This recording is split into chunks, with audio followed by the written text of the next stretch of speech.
C'est vraiment une fois où il allait plus loin, c'était plus violent et ses gestes étaient pires pour moi. Ou quand il a remonté ma culotte et qu'il m'a dit « Je suis désolée ma chérie, je t'aime », parce que c'est tout le vice de l'inceste. Il y a beaucoup de douceur dans cette violence-là. Et c'est ça la plus grande violence, je crois, pour la victime. Je m'appelle Stéphie Alexandrian, je suis étudiante en droit et je suis la présidente fondatrice de l'association Carl. Et je vais vous raconter mon histoire. Je suis originaire du sud de la France, où j'ai grandi. Je suis née d'une fratrie de 4 enfants, j'avais 3 petits frères. Ma famille était, je crois, plutôt aisée. On vivait dans une grande maison avec beaucoup de chambres, une piscine intérieure, un jacuzzi, etc. Et donc finalement, les tiers étaient loin de se douter de ce qui se passait à l'intérieur. Je suis née en 1997 et moins d'un an après, mon frère Peter est né. C'est mon premier petit frère. Est venu ensuite Tim l'année 2000, puis Karl en 2009. Quand mon deuxième petit frère est né, Tim, je crois que le premier malheur qui s'est emparé de ma vie, c'était la maladie, puisqu'il est né polyhandicapé, épileptique, pharmacorésistant. Donc cette maison qui avait tout l'air d'un palace est devenue un hôpital.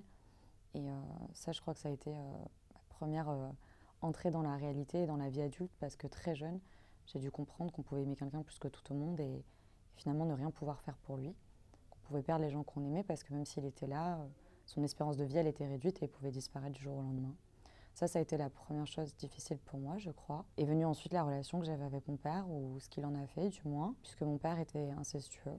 C'est-à-dire que du plus jeune âge et de mes plus jeunes souvenirs, j'ai subi des agressions sexuelles de sa part. Il faut bien comprendre que par agression sexuelle, on n'a pas un couteau sous la gorge, mais la violence est très forte, elle est très vive, en ce que cette agression, ces gestes déplacés, ils viennent d'une personne qu'on aime, qu'on respecte, qui a autorité sur nous, qui est peut-être parmi les personnes en lesquelles on a le plus confiance. J'avais confiance en mon père, c'était mon père, je lui devais le respect. J'ai mis du temps à comprendre et à admettre l'idée qui me faisait bien ça. Alors j'ai fait choix pour ma part de jamais entrer trop dans les détails parce que je trouve que c'est glauque et pour beaucoup de victimes, en tout cas c'est mon cas. En parler, c'est comme revivre le moment et ça, j'avoue que même 27 ans après, je m'y suis pas habituée. Si je dois parler du scénario classique, c'est finalement un père qui dit à sa femme: à ma maman, je vais aller vérifier que les enfants dorment bien. Il rentre dans ma chambre et non pas dans celle de mes frères. Et là, il passe à l'acte. Mon père, ça a été crescendo. Ça a été tellement crescendo qu'il a fallu attendre mes 11 ans pour que je me décide à en parler. C'est assez fou parce que c'est pas une réflexion qui a pris et qui a mûri pendant des années. C'est vraiment une fois où il allait plus loin, c'était plus violent et ses gestes étaient pires pour moi. Ou quand il a remonté ma culotte et qu'il m'a dit « Je suis désolée ma chérie, je t'aime », parce que c'est tout le vice de l'inceste. Il y a beaucoup de douceur dans cette violence-là. Et c'est ça la plus grande violence, je crois, pour la victime. C'est quand on laisse penser à l'enfant qu'on l'aime. On l'aime malgré ça, on l'aime en lui faisant ça. Et quand il est parti, j'ai ressenti cette souffrance, ces idées noires que j'avais déjà, mais que je niais, que je refoulais. Et là, je me suis dit, j'ai envie de mourir, il va falloir que j'en parle parce que sinon je vais me tuer. Donc, instantanément, je pense à ma mère, j'y avais pas pensé avant, j'ai jamais pensé que je pouvais lui dire un truc pareil. À ce moment-là, quand j'ai 11 ans, je suis pas très proche de ma maman. Je crois qu'elle a eu beaucoup de mal avec le fait d'avoir une fille. Sûrement qu'elle projetait, qu'elle transférait quelque chose, des problèmes qu'elle a pas réglés vis-à-vis d'elle-même et de sa propre enfance, je crois. Mais elle était très dure, très cassante. Pas du tout la maman que je suis aujourd'hui, c'est-à-dire... Pour ma part, ma fille, c'est mon bébé, c'est mon trésor, c'est mon soleil. Elle est belle, elle est extraordinaire, elle est intelligente, elle peut tout faire. Je lui dis peut-être trop, mais est-ce qu'on le dit jamais assez? Ma maman, il n'y avait rien de tout ça, il n'y avait pas de câlin, il n'y avait pas de bisous. Et elle savait pas me montrer qu'elle m'aimait. Elle m'aimait, j'en doute pas aujourd'hui, mais elle savait pas le montrer. Donc j'étais assez seule. Et ça a donné d'autant plus d'ascendance à mon père, puisqu'il avait, je dirais, une part d'exclusivité dans la relation, dans le lien humain, dans les échanges, notamment intellectuels, parce que j'étais une petite fille qui était en avance à l'école, donc moi, j'avais 2 ans d'avance. Plus tard, quand je suis rentrée au lycée, j'avais 13 ans pour mon entrée en seconde. Et donc mon père, il nourrissait ça, et finalement, face à ma maman qui répondait pas à mes questions, qui me cassait et qui me rabaissait souvent, lui il comprenait. J'aimais énormément lire. À l'âge de 6 ans, j'avais lu toute la Comtesse de Ségur et lui il m'achetait tous les livres que je voulais. J'étais pas une petite fille pourri gâtée, loin de là au niveau des apparences, c'est-à-dire que j'avais pas de vêtements particulièrement beaux. Ma mère achetait ça dans une grande surface. Mais par contre mon père il répondait à mes questions, il respectait toute cette curiosité intellectuelle. Et donc ça a nourri vraiment un rapport où j'admirais mon papa. C'était mon papa. Mais à l'âge de 11 ans, c'était plus mon papa, c'était mon père, un homme qui faisait énormément de mal et je pouvais plus subir ça sans rien dire. Donc je suis allée voir ma maman. C'était tard. Elle était sur le canapé en train de regarder à la télé. Mon père a compris. Il était dans le salon à ce moment-là, donc je suis passée devant lui. Il a compris que j'étais pas là pour rien. Et je l'ai supplié de me suivre dans ma chambre parce que je devais lui parler. Au début, elle m'a grondée parce qu'elle considérait que c'était plus l'heure et j'avais rien à faire debout. Puis elle a compris parce que j'étais complètement anéantie à ce moment-là. Et une fois arrivée dans ma chambre, elle m'a un petit peu agressée en me disant « Il faut que tu parles, parle ».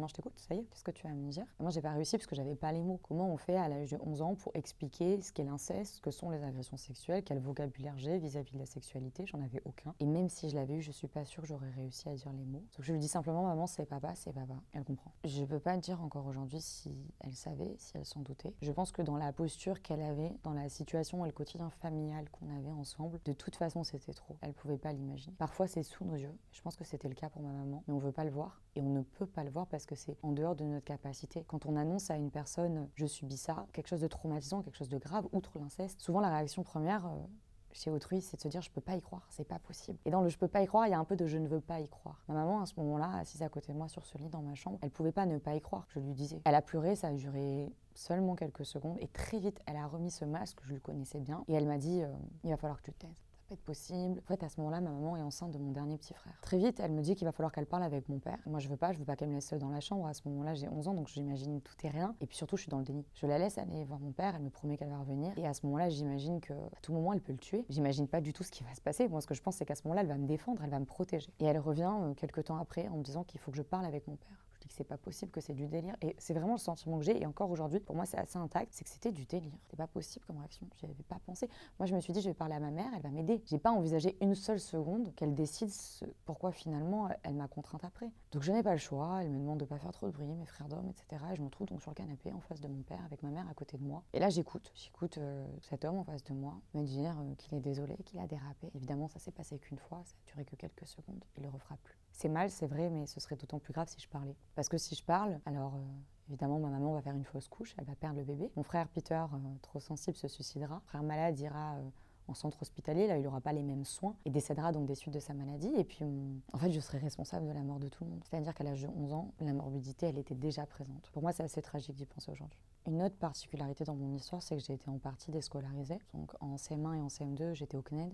C'est l'éducation nationale à la maison. À ce moment-là, quand je parle à ma maman, j'ai été rescolarisée puisque j'avais demandé à aller au collège. J'avais besoin de me resociabiliser, j'avais besoin, je crois, d'être loin de ce quotidien aussi. Mais quelques temps après avoir parlé à ma mère, mes parents ont choisi de me redéscolariser. Ils ont justifié ça par la pratique de l'instrument parce que je faisais du violoncelle à haut niveau et du piano. La réalité, c'était plutôt qu'ils avaient peur que je parle, bien que la version officielle était comme ça, l'oral du temps pour pratiquer la musique. Cependant, j'ai quand même été à l'école. Et je pense que les professionnels autour de moi, ils auraient quand même pu voir certaines choses. Mais il y a un véritable problème chez l'adulte. Moi, je l'ai moins forcément puisque je l'ai vécu, donc j'ai un œil qui est différent de l'œil lambda et de l'adulte qui a été épargné de tout ça, du moins dans son entourage proche. Mais je pense que l'adulte, il a du mal à voir aussi en ce qu'il imagine forcément certains signes. Et c'est ce qu'on voudrait tous. On voudrait tous un portrait, une liste, une checklist des signes avant-coureurs ou coureurs tout court. Comment on repère et comment on voit. Donc on pense forcément qu'un enfant qui a telle posture, alors on peut imaginer qu'il a subi ça, mais un autre qui va donner le change, alors ça veut dire que non. On a aussi cette idée forcément de milieu. On va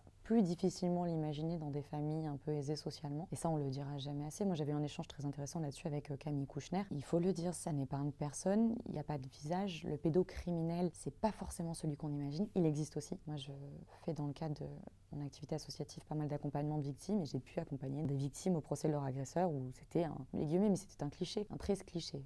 Mais ce triste cliché, c'est pas la majorité. C'est ce qu'on imagine, nous, les tierces personnes. La réalité, c'est que cet homme-là, il peut être très souriant, il peut être très serviable, il peut ne pas avoir de comportement déplacé en public. L'enfant peut être en pleine forme. Ce que je dis pour me préserver, parce que mon père n'est pas personne, et puis surtout, il n'a pas appris de ses erreurs au point de me laisser tranquille aujourd'hui. Ce que je peux dire néanmoins le concernant, c'est que c'est quelqu'un qui a fait de très longues études. J'aime beaucoup, en tout cas, c'est ce que j'ai retiré de mon expérience de vie, distinguer l'intelligence en le sens des neurones et de la capacité qu'on a à réfléchir et à s'abreuver de connaissances variées, et puis cette intelligence du cœur, ce qu'on n'achète pas, ce qu'on ne travaille pas, et ce qu'on a ou ce qu'on n'a pas. Et mon père est quelqu'un de très très intelligent. Si je suis honnête, je dois le dire et le concéder. En revanche, il n'a pas d'humanité et il n'arrive pas à se positionner, je crois, socialement. Et plus les années passent et plus ça se ressent. À l'époque, il était moins marginal. C'est quelqu'un qui a travaillé un temps, mais il ne travaille pas depuis 20 ans. Enfin, il est rentier. Il n'a pas de besoin particulier. C'est une personne qui a eu une enfance plus ou moins favorisée, dans un milieu relativement aisé, avec un père qui travaillait beaucoup. Enfin, je n'ai pas connu mon grand-père paternel. Une maman aimante. Je connais bien ma grand-mère paternelle et c'était une maman aimante. Donc je ne saurais même pas expliquer comment il a développé ça. J'écoute mon père me parler. Je suis stoïque parce que je comprends à ce moment-là que non seulement lui ne m'aidera pas, mais ça je l'avais déjà compris, mais ma maman, celle à qui je me suis confiée, celle à qui j'ai demandé de m'aider, ne va pas m'aider. Cette nuit, je vais dormir dans cette maison, je me réveillerai là le lendemain, et semble-t-il, c'est le programme jusqu'à ma majorité. Donc je demande à retourner dans ma chambre, et je pars dans ma chambre. Ma mère m'avait promis de dormir avec moi, ce qu'elle ne faisait strictement jamais.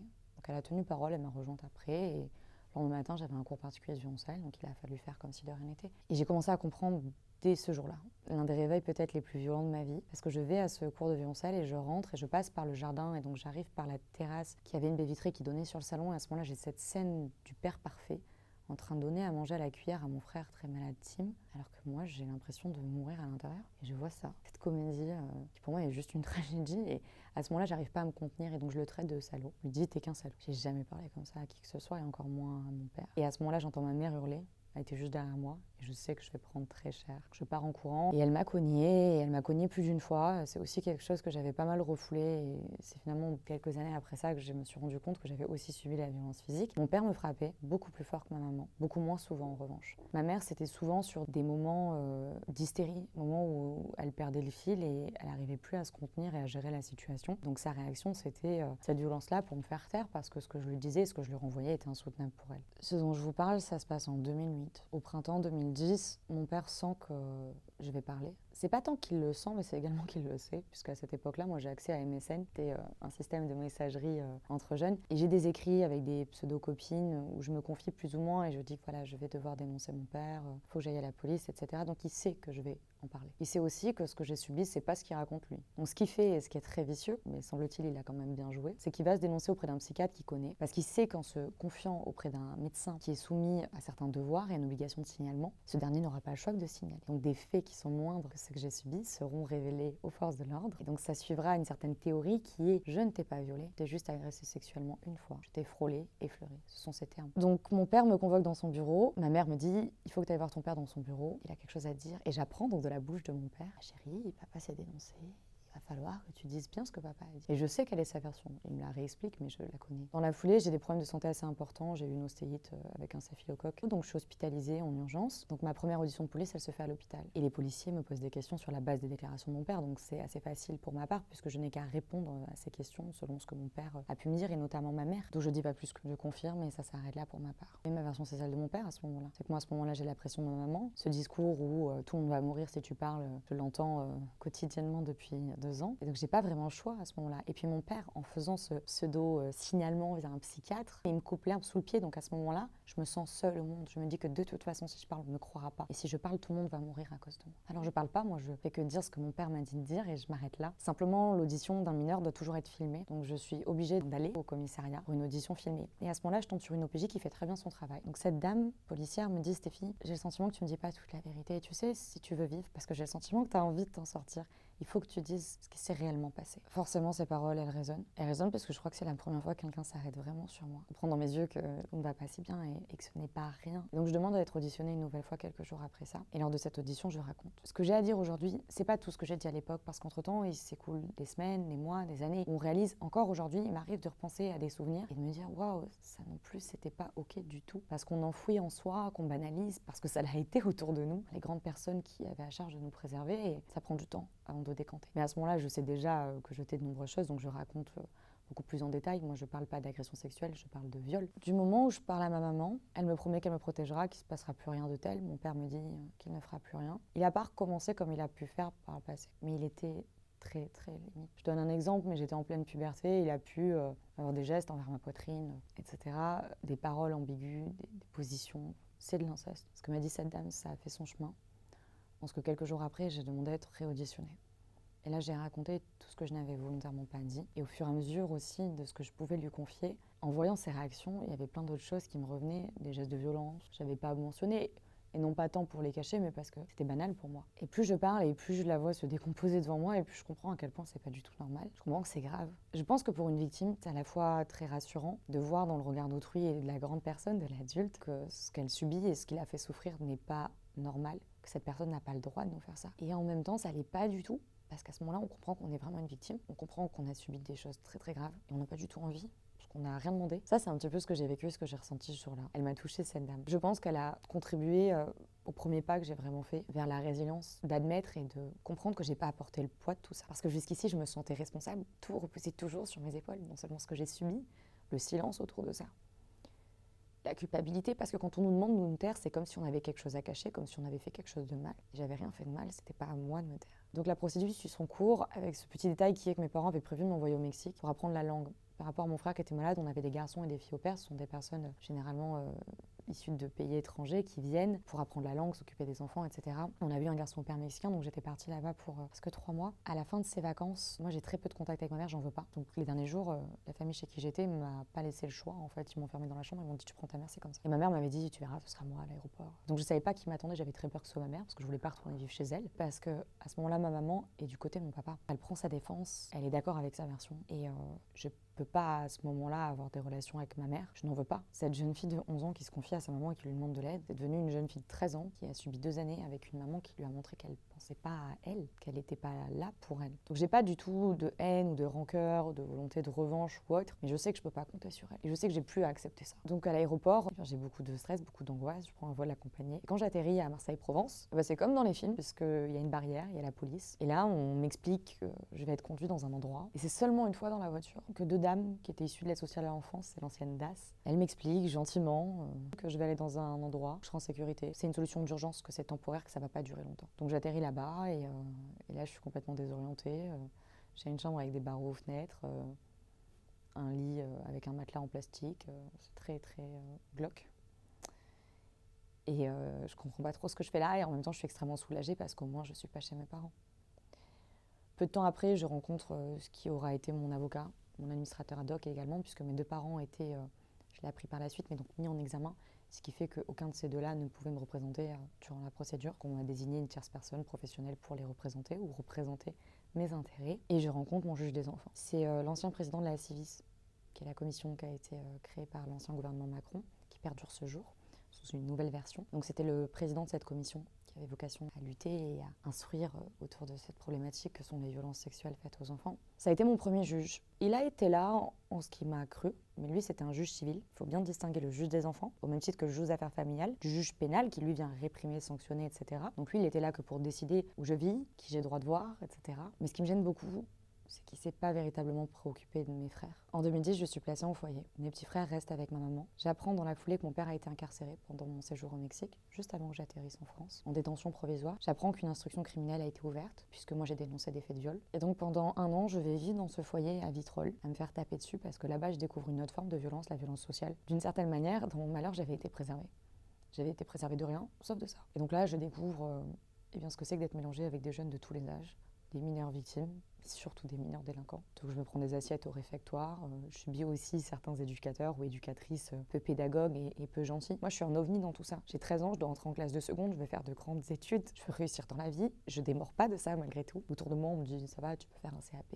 Donc vraiment c'est très difficile, je me sens très seule, je me sens pas comprise. Mais dans ma tête c'est pense à tes frères, pense à tes études et un jour tout ça, ça sera très loin de toi. Donc je lutte autant que je peux et ça se passe tellement mal à un moment parce que j'ai été agressée par des jeunes du foyer dans la rue que j'ai été placée en famille d'accueil d'urgence, le temps que ces jeunes-là soient placés dans une autre institution. Et là pareil, la famille d'accueil n'était pas méchante mais c'était limite aussi. Je me rappelle de discours qui m'ont été tenus, qui m'ont fait beaucoup de peine. Et donc j'ai le sentiment dans tout ça que c'est moi qu'on punit. J'ai plus le droit d'avoir de contact véritablement avec mes frères pour me protéger. Donc je les vois 1 fois par mois en visite médiatisée. Après avoir parlé à ma maman, en 2009, donc seulement quelques mois après, Karl est né, mon dernier petit frère, avec qui j'avais près de 13 ans d'écart. Karl, ça a été mon soleil durant les derniers temps où j'ai vécu chez mes parents. Et c'est ce qui a fait de moi, je crois, j'aime pas dire que j'ai été une maman de substitution parce que j'étais pas sa mère et je me suis jamais prise pour sa maman. Et force est de constater qu'à l'âge de 12 ans, changer des couches, c'est pas normal. Faire des nuits et des biberons non plus. Et c'est ce que j'ai vécu avec mon petit frère Karl. Je m'en suis énormément occupée puisque mes parents m'ayant déscolarisée quelques temps après que j'ai parlé à ma maman, je me suis retrouvée une place qui n'était pas la mienne. Et j'ai aucun regret à refaire, je referai, mais simplement je crois que c'est important de dire que c'est pas normal et que c'est pas ok. Et donc quand je suis placée, je vois plus mon frère qui est très malade, je vois plus mon frère cadet qui a 1 an de moins que moi, avec qui j'étais très proche, et je vois plus ce bébé que j'ai vu grandir, en tout cas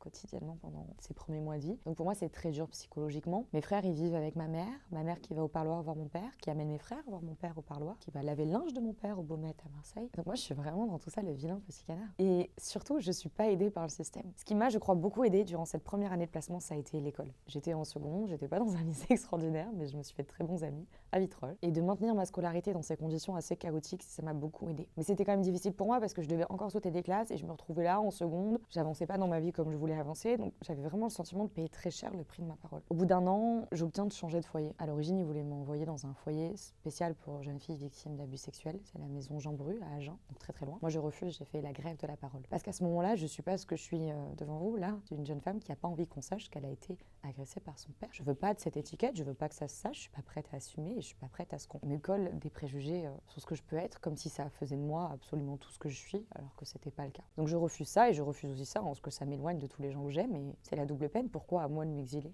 Je supportais pas l'idée qu'on me voit sortir de cet endroit et forcément on aurait su ce que j'avais subi. Donc j'obtiens, mais à force de caractère, que ça aurait été pour une jeune fille qui n'osait pas ou qui avait trop peur, d'être placée dans un foyer pour adolescents à Aix-en-Provence. Et là, c'est la même violence. C'est la même violence, à la différence que je suis un petit peu plus aguerrie. Donc moi, je refuse très souvent de descendre manger en collectivité parce que je sais que ça se passe mal et qu'on va s'en prendre à moi. J'achète avec les quelques euros que me donnent des parents d'amis du lycée des canettes de maïs premier prix que je mange comme ça, avec une cuillère, pour la même que je nettoie tous les soirs. C'est un petit peu comme ça que ça se passe. Et j'achète aussi des paquets premier prix de chips. Je mangeais beaucoup de chips.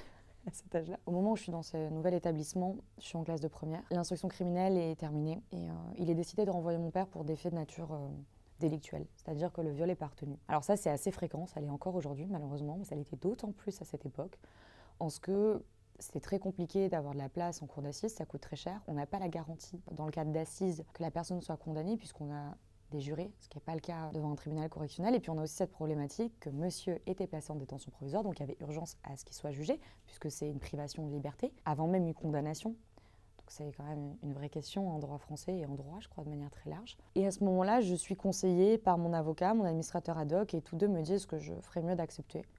Que de toute façon, je n'obtiendrai pas mieux aux assises. Et ils me donnent ces arguments que je vous ai donnés. Moi, j'y connais rien, je fais confiance, j'accepte.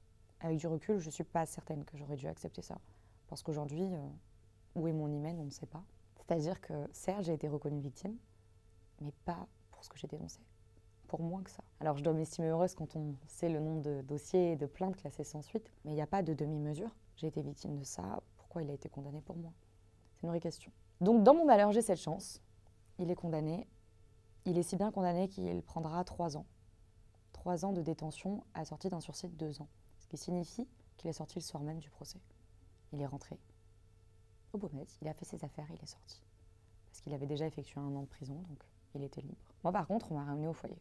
Je continuais à subir de la violence, physique, verbale.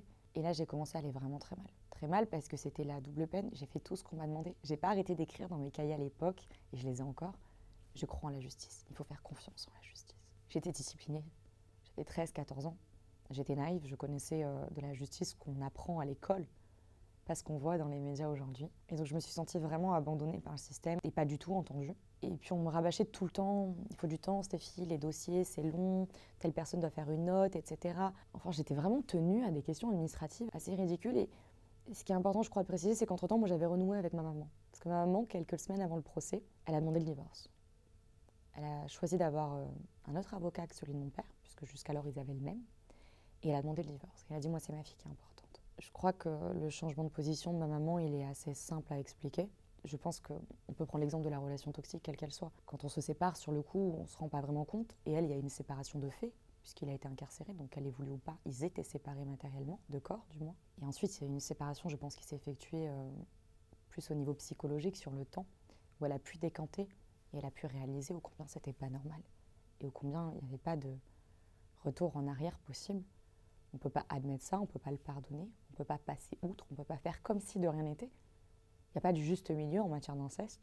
De surcroît, quand on parle d'un père qui fait ça à son enfant ne peut pas être un bon mari, ne peut pas être un mari, ne peut pas être un bon conjoint. Moi, je fais partie de ces personnes qui ne comprendront jamais comment une femme, en sachant qu'un homme a été condamné pour ces faits-là, peut délibérément choisir d'entretenir une relation avec lui. Et j'en parle, c'est important parce que mon père a eu un autre enfant qui est plus jeune que ma fille. À cette époque, je suis une jeune fille qui parle, qui écrit, qui essaie de trouver des solutions à ses propres problèmes parce qu'elle est toute seule face à ça. Et j'écris au juge des enfants, je dis aux éducateurs, j'ai un suivi psy, je dis à ma psy. Ma psy dit aux éducateurs que ça va pas, mais ils ont tous minimisé. Résultat, j'ai fait près d'1 semaine de coma parce que un jour ça a été trop pour moi.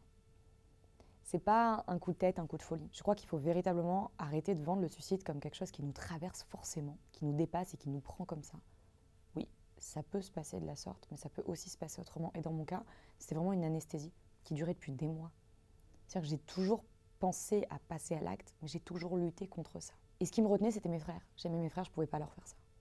C'était plus tant les études, ça ne suffisait plus. C'était vraiment l'amour que je portais à mes petits frères. Mais un jour, ça n'a plus suffi. Ça ne suffisait plus depuis déjà quelques temps. Et donc j'ai profité d'un moment où je retournais chez ma maman le week-end, puisque j'avais au moins réussi à obtenir ça. Et finalement, j'ai été réanimée à temps, c'est parce que j'ai passé un appel qui m'a sauvé la vie. J'ai pas fait juste une tentative de suicide, c'était pas juste un SOS. C'était vraiment un passage à l'acte. Mais si j'avais pas passé cet appel, j'aurais jamais été réanimée à temps et je serais pas ici. C'est ce que m'a dit le médecin réanimateur quelques jours après mon réveil du coma. Je ne comprenais pas cet homme au bout de mon lit qui me regardait avec des yeux qui brillaient. Et il m'a dit tu sais Stéphie, c'est moi qui étais de garde quand tu es arrivée. Et je suis vraiment contente que tu sois là. Et c'est important que je te dise que c'est pas deux pauvres qui méritent que tu te fasses ça. Et il m'a fait promettre de plus jamais recommencer. Et j'ai tenu parole. À l'époque, j'ai appelé ce que je pensais être une personne de confiance, mais qui m'a déçue aussi par la suite. Mais en tout cas, c'était une personne qui décrochait au téléphone 7/7, 24/24, et c'est pour ça que je l'ai appelée elle, parce que je savais qu'elle pourrait appeler les secours à temps. J'ai pas été consciente très longtemps au téléphone, assez pour lui faire comprendre qu'il fallait envoyer les pompiers chez ma mère en urgence. Et j'avais fait les choses de telle sorte que ma mère ne m'aurait pas retrouvée avant le lendemain, parce qu'elle me faisait dormir dans une dépendance de la maison, donc elle serait pas venue me voir. Bizarrement, à la suite de ça, tout est allé très vite. J'ai très vite pu retourner vivre chez ma maman. Ça a été un retour casse-départ. Un retour casse-départ parce que si ma maman, jusqu'ici, elle a été très désolée, beaucoup dans le regret, elle a voulu faire à partir du moment où je suis retournée vivre chez elle comme si de rien n'était. Il n'y avait pas de place pour ma souffrance. Or, c'est un long chemin, le pardon. Et faire comme si de rien n'était, comme si elle avait toujours été une mère exemplaire, pour moi, c'était insoutenable. Donc, on avait des rapports très conflictuels. Mais finalement, je suis restée vivre qu'une année chez elle, cette même maison, parce qu'elle a gardé la maison, donc tout était pareil. Et d'ailleurs, je trouvais ça très malsain aussi. Elle a fait dormir Karl dans le même lit où j'avais été agressée sexuellement par mon père. Plein de petites choses comme ça. Elle était finalement encore dans le déni et elle voulait vraiment faire comme si ça n'avait jamais existé. Ça a existé, mais on n'en parle pas. Et maintenant, on fait comme si de rien n'était. Et elle me reprochait aussi beaucoup le fait que c'était compliqué, parce que ce qui s'est passé, c'est que ma maman, en demandant le divorce, à l'issue de la sortie de prison de mon père, ils sont passés devant le juge aux affaires familiales.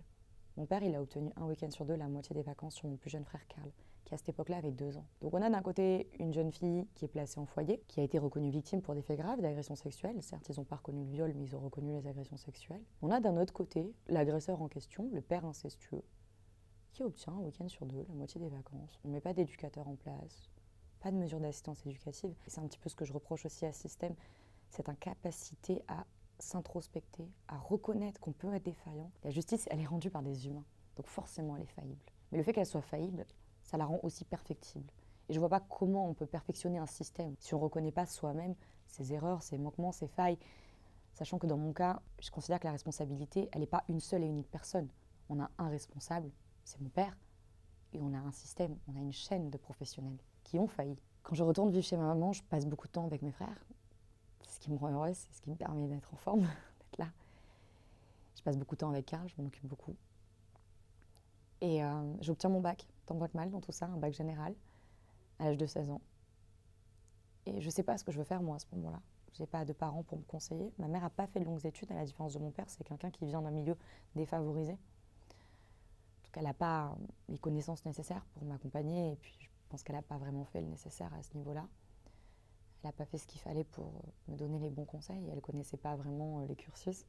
Et je ne sais pas ce que je veux faire. J'ai 16 ans, moi j'avais toujours voulu être violoncelliste. Et la musique, c'était un rêve enterré. Parce que c'est pas à 16 ans que j'allais me remettre à pratiquer l'instrument. Et quand j'ai été placée, mes parents m'avaient fait un autre du chantage, à savoir, si tu ne tiens pas à notre version, on ne paye plus tes cours particuliers, on ne te rend pas ton instrument.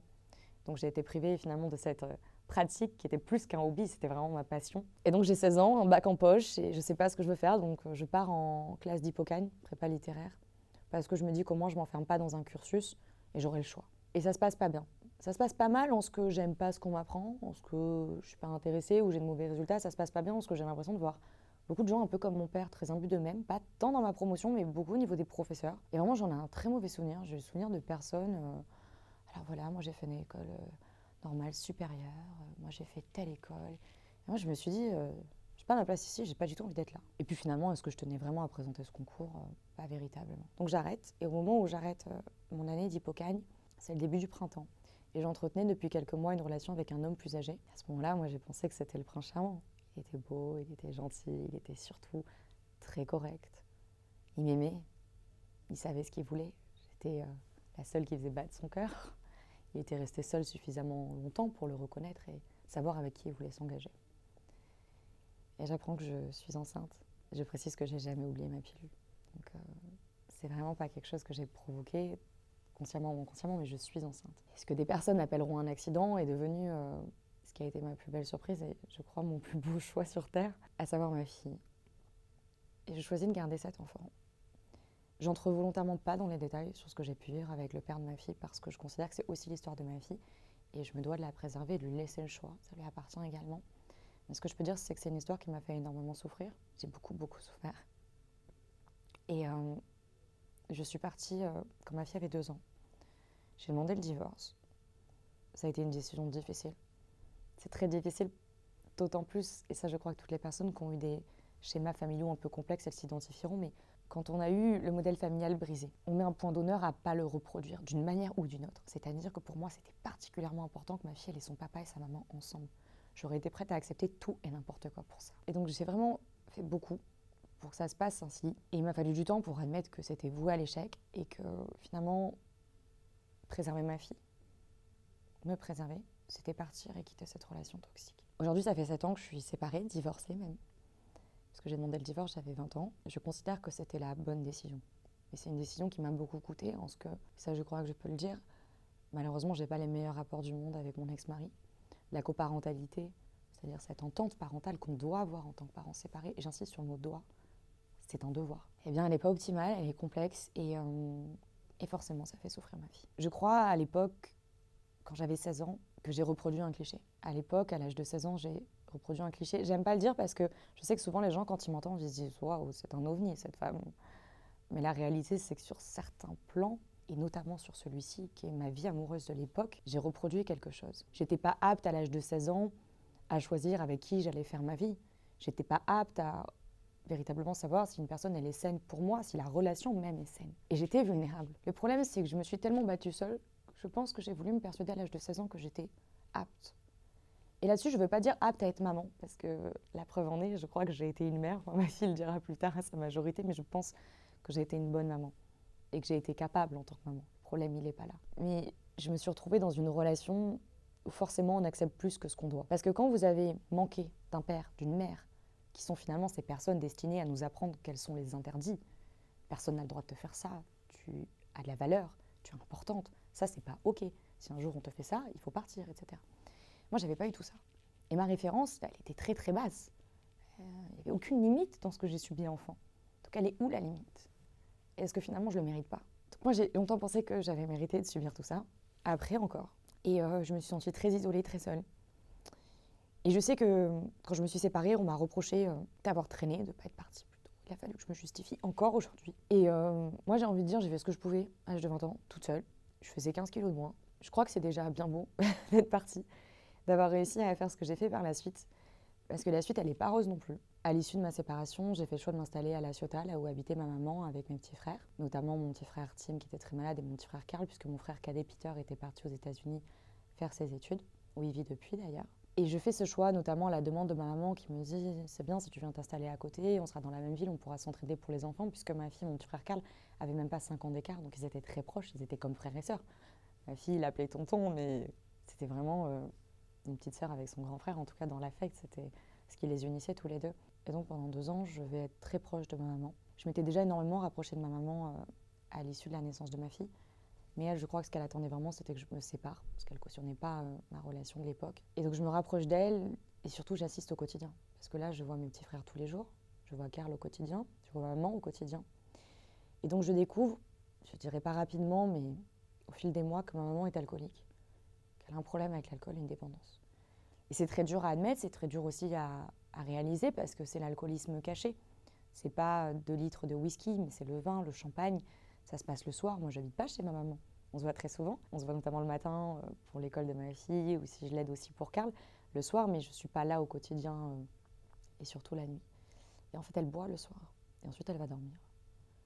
Mais elle boit beaucoup. En avril 2019, je propose à ma maman d'emmener mon petit frère Karl en vacances. À ce moment-là, il a 9 ans. Je le propose parce que Karl va mal. Karl, depuis plusieurs années, son état se dégrade, et notamment les 2 dernières, c'est-à-dire de ses 7 ans à ses 9 ans, où il fait des crises d'angoisse à l'école, de telles crises d'angoisse qu'il se retrouve à aller à l'hôpital, aux urgences, qui prend des thérapeutiques importantes du tertian, et il parle de se tuer. Il dit qu'il n'en peut plus, qu'il veut mourir. Il dit que son père le fait souffrir. Il donne pas de détails, il va pas dans le détail, il veut pas en entendre parler, il veut juste plus voir son père. Et ça fait très longtemps que ça dure.